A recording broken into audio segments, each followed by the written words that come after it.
बम मार दिया था सर। हैं? आपके घर पे? हाँ, मेरे कोचिंग इंस्टीट्यूट पे 8-10 ठो फेंक दिया सब। क्यों?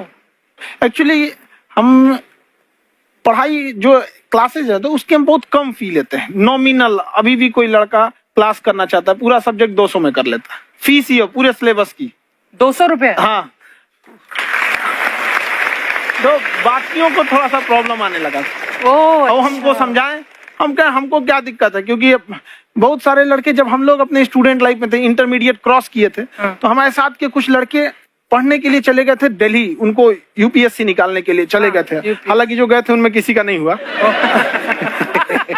तो हम लोग ना उनको जब स्टेशन छोड़ने आए थे, बड़ा भारी मन से हम लोगों ने विदा किया कि इन लोग के गार्जियन कितने पैसे वाले हैं, इन्हें भेज दिए वहां, हम लोग के नहीं भेज सकते थे। तो ऐसे लाखों स्टूडेंट है जिनके गार्जियन नहीं भेज सकते। इनका मतलब गरीब होना कोई अपराध नहीं है, उसे कोई पढ़ाई से नहीं रोक सकता। बिल्कुल।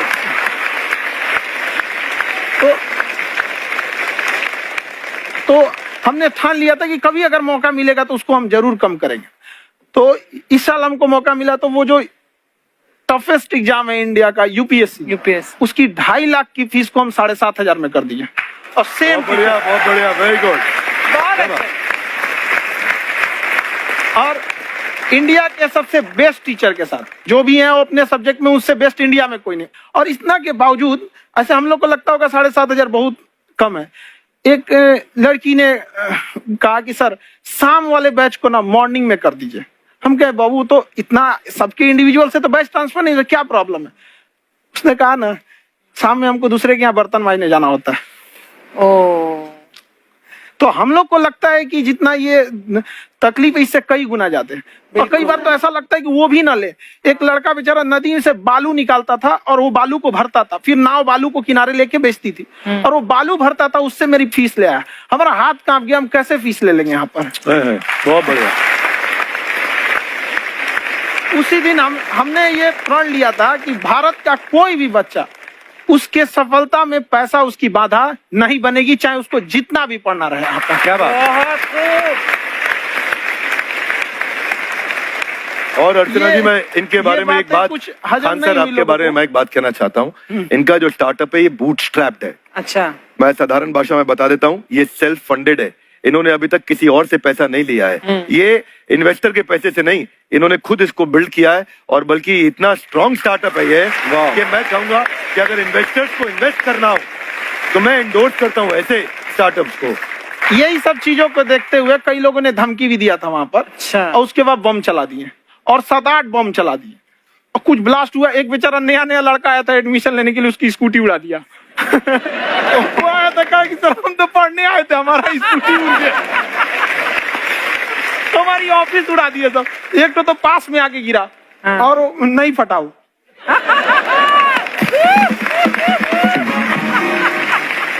बाद में बहुत सारे लोग धमकियां दिए, लेकिन कहते हैं ना, सूरज कितना भी तेज चमक ले, समंदर नहीं सुखा सकता। वाह वाह वाह, क्या बात है। मैम एक्चुअली ये फीस कम करने का एक और रीजन है। 2.5 लाख 3 लाख की जो फीस में सब लोग पढ़ाई एफोर्ड नहीं कर पाते, इसलिए वो कुछ ही लोग एफोर्ड कर पाते हैं, तो उनका मेंटल लेवल तो बहुत ऊपर चला जाता है। लेकिन एक पूरे देश का मेंटल लेवल थोड़ा सा स्टेबल नहीं हो पाता। तो जब फीस कम रहेगी तो हर वो लड़का तैयारी करने के लिए आगे आएगा जिसका सपना है देश के लिए कुछ करने का। सीटें लिमिटेड हैं, उन्हें को मिलेगी, लेकिन जिन्हें नहीं मिलेगी उसे मिलेगा देश का एक जिम्मेदार नागरिक। तो इस देश को बदलना। हम लोग विश्व गुरु कहे जाते थे, क्यों? क्योंकि दुनिया से लोग हमारे यहाँ पढ़ने आए थे। चाइना से ह्वेनसांग आया, फायान आया, आज कोई नहीं आता है। हम लोग का उद्देश्य एक समय आएगा जो फिर आएंगे यहाँ पढ़ने के लिए। क्या बात है।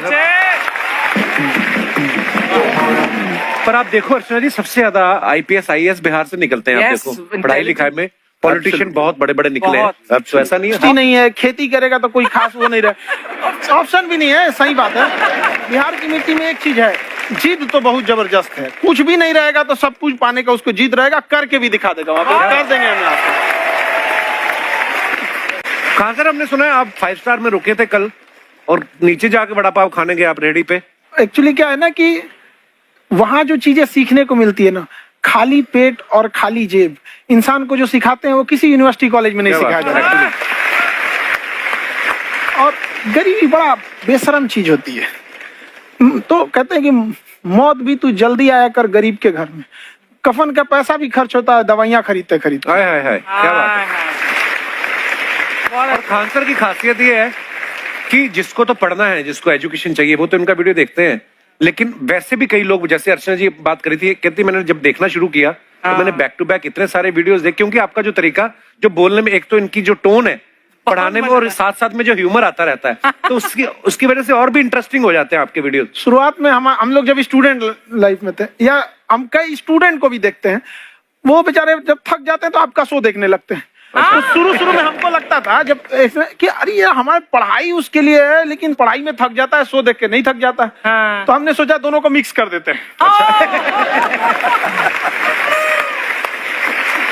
तो हमने उसको, और आज आपको पता नहीं हमने भी यही किया है। मिक्स करने। हमारे एजुकेशन सिस्टम में दो कमी है, एक एजुकेशन की, दूसरा सिस्टम की।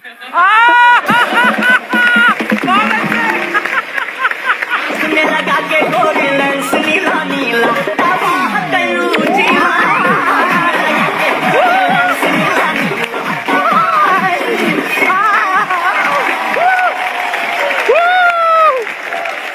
हाय, वाह, नमस्ते गुरुजी, नमस्ते विवेक जी, नमस्ते खान सर। अच्छा लग रहा है, वाह, आप लोगों से मिलकर ना अब हम मर सकते हैं। मरो फिर। ये कैसी बातें कर रही हो गुड़िया तुम? हम कह रहे हैं हम इंड पे मर सकते हैं। आप पटना से है ना? हमें भी पटना पसंद है, बस कोई पटाने वाला चाहिए।